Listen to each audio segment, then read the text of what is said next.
Alright, this is section 13.3, the last video, looking at an example. So we're going to find the sum of all positive 3-digit integers that are divisible by 8.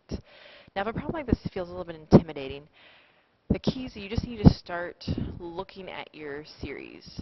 It's saying all positive 3-digit integers. So we're starting at 100 and going from there.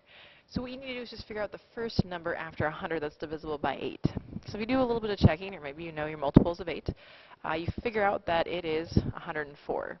So you can double check that on your calculator. So it's 104. We're looking for the next number that's divisible by 8. If it makes sense, that you just add 8 to that. And so we get that the next term would be 112. So it's crucial to know kind of the first term, but then it's also crucial to kind of think about what's your last term. So if we're talking about 3-digit numbers, well, 1,000, right, would not be 3 digits, so 999 is your last 3-digit number, but that's not divisible by 8. So just do a little bit of work, and you'll figure out that 992 is the last term before you get to 1,000 that's divisible by 8. So there's the start of your series. Actually, that is your series. And since we're looking for the sum, we can change this from a finite sequence and turn it into a series by essentially just changing it to addition. So we want to know what is the sum of those numbers. Now, if we look at our equation for a sum of a finite arithmetic series, we are looking at the equation S sub n equaling n times t sub 1 plus t sub n all over 2. So we have what we need, except for one small thing. We don't have n. We know that t sub 1 is 104. We know that our last term, 999, is going to be t sub n. What we need to know is how many terms do we have.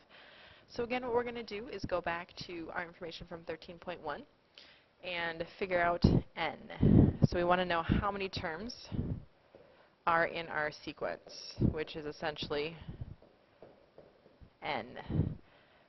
So that equation is t sub n equals t sub 1 plus n minus 1 times our difference. So we know that our last term here, and that's not going to erase for me, our last term, t sub n, is 992. Our first term, t sub 1, is 104. We don't know n minus 1, but we did figure out that our difference there, what we're adding by every time, is 8. So then if we clean up the right side here a little bit, we get 992 equals, and we distribute the 8 times n and the 8 times negative 1, we can then add 104 and negative 8, get 96 plus 8n. So if we subtract the 96, divide by 8, we get that 112 equals n.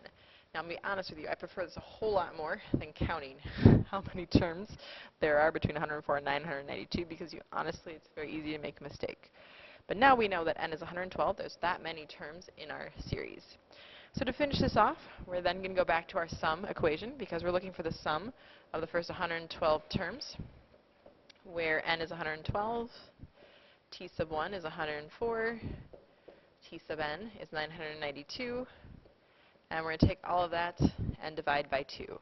So again, this would be something I would just plug quickly in the calculator and get that the sum of the first 112 terms in our series is 61,376.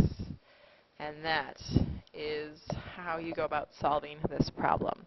All right, that's the last video. So enjoy and get started into that homework, and please let me know if you have any questions. Thanks for listening.